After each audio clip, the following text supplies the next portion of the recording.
Um vídeo aqui do SBT Sport Rio falando do Flamengo, sobre a chegada desse novo cidadão aí.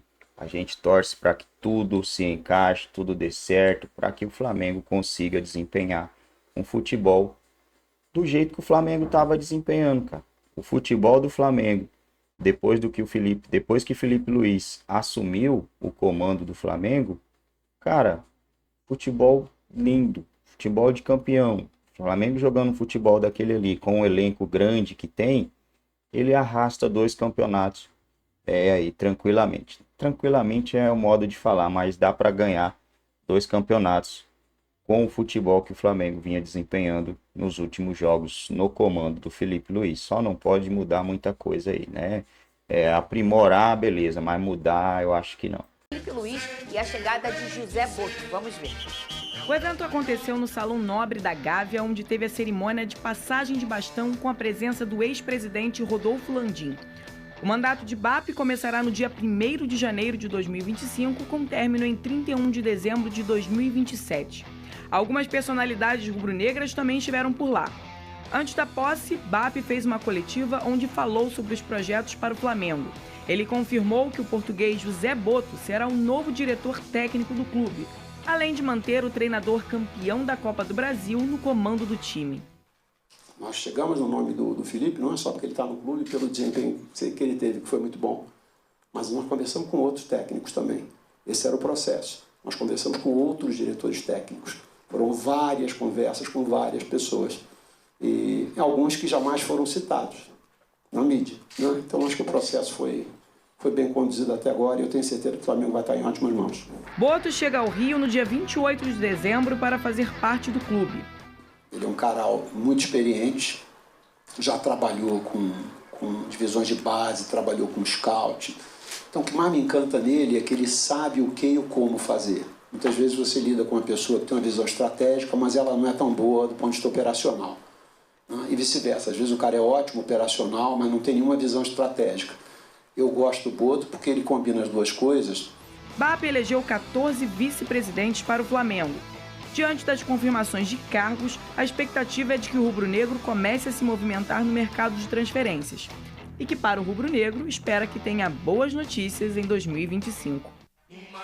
Muito bem, Vene Casagrande. Você foi ontem lá, Vene? Não, mas... Não fui porque eu tive que marcar presença no evento, que é muito mais importante. Ele tava com a gente. Inclusive, o evento foi ali ao lado. Foi no mesmo horário, né? Foi no mesmo horário, praticamente. Pra ser sincero, eu até poderia ir antes, mas aí eu poderia correr o risco de perder a festa. A festa é uma vez no ano. O BAP, o novo presidente do Flamengo, eu vou ver aí com uma certa frequência. Então eu preferi ir à festa. Alguém ganhou lá na festa da posse o troféu Paquito, não? Tinha os biricuticos lá também? Acho que não. Será? Até porque, infelizmente, a Flá TV também não transmitiu, ninguém sabe o motivo da Flá TV. O que houve? Simplesmente não transmitiram a posse, que é um evento extremamente importante, se tratando de um clube como é o Flamengo. É a posse do presidente. Imagina, a gente não acompanhar a posse do presidente da República, é basicamente isso, né? Sim, então, dentro do assim, Flamengo. Então, infelizmente, a Flá TV não transmitiu, mas eu acompanhei via redes sociais, conversando com pessoas também que compareceram ao evento. Acompanhei também as declarações do BAP, ele falando sobre vários O que assuntos. você achou mais forte aí do que ele falou? Vamos lá, primeiro, lembra quando a gente debateu aqui sobre o Arrascaeta, camisa 10? Ele levou um ponto extremamente interessante. O Flamengo deixou de ganhar muito dinheiro, e na visão do BAP, novo presidente do Flamengo, cerca de 10 a 12 milhões de reais.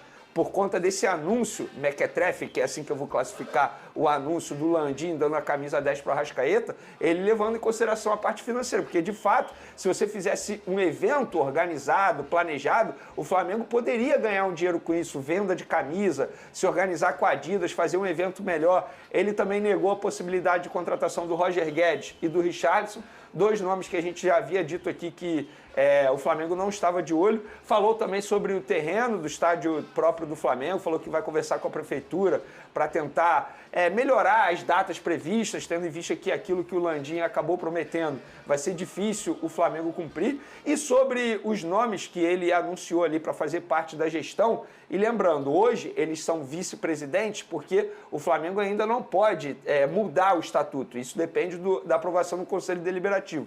Mas esses nomes que o BAP apresentou, apresentou, eu classifico como uma seleção. São nomes extremamente renomados. Por exemplo, Marcos Mota, que é o advogado mais renomado aí no mundo esportivo, ele vai fazer parte, ele vai ser o VP de administração. Então são pessoas que têm muito sucesso em suas respectivas carreiras de empresários, enfim, e que estão ali para tentar ajudar o Flamengo. E como eu disse ontem, isso vai ser um conselho diretor. Eles vão se reunir semanalmente para debater todos os assuntos, não só um assunto específico. Não é, olha só, eu não sei se minha memória está falhando, né?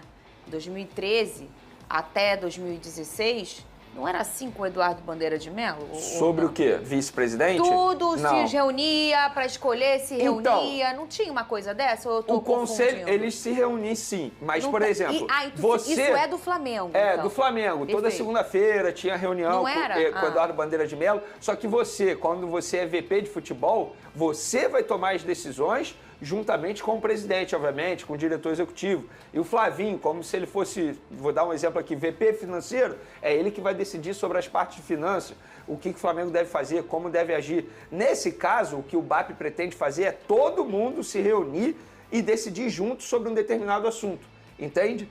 Porque antigamente era assim, era assim até mês passado, né? O Marcos Braz, ele era o dono da pasta de VP de futebol e era ele que decidia, por exemplo, sobre demissão de treinador ou não, juntamente com o diretor executivo, que era o Bruno Spindel. Então, assim, eu não sou contra, eu acho que ele quer levar essa ideia de empresa para o Flamengo, beleza, isso também não quer dizer que vai dar certo. Mas os nomes que ele apresentou, os 14 vice-presidentes, são nomes extremamente renomados, nomes de peso, que eu classifico como uma seleção. Mas, repito, isso não quer dizer que o Flamengo vai ter sucesso dentro de campo. Tem que aguardar. Agora, depende, só fiquei com uma dúvida aqui, Fernanda, mas depende da mudança do estatuto? Depende da mudança do estatuto, porque hoje... Se não tiver mudança, eles não exatamente. podem adotar esse modelo, Eles mesmo não que podem. seja uma decisão em conjunto, e tudo não pode ser feito sem a Não mudança pode. pelo estatuto. Exemplo, ele teve que anunciar as pessoas que vão fazer parte dessa diretoria como se fosse um vice-presidente. Porque o estatuto exige isso, que tenha um vice-presidente. Mas mudando o estatuto, aí ele bota ali o conselho diretor, não tendo a obrigatoriedade. Porque é algo normal, né, Flavinho? Geralmente em clubes associativos, né? A maioria das coisas, se precisar mudar, elas precisam passar, respeitar o estatuto. Exato. Pode ser até uma coisa pequena, mas gente, isso é uma bobeira, mas não é uma bobeira. E eu acho interessante, porque isso protege um padrão do clube. O clube tem um padrão de postura, um padrão de escolhas, uma caminhada. Ah, mas o estatuto tá velho. Não tá, não importa, mas ele tá protegido.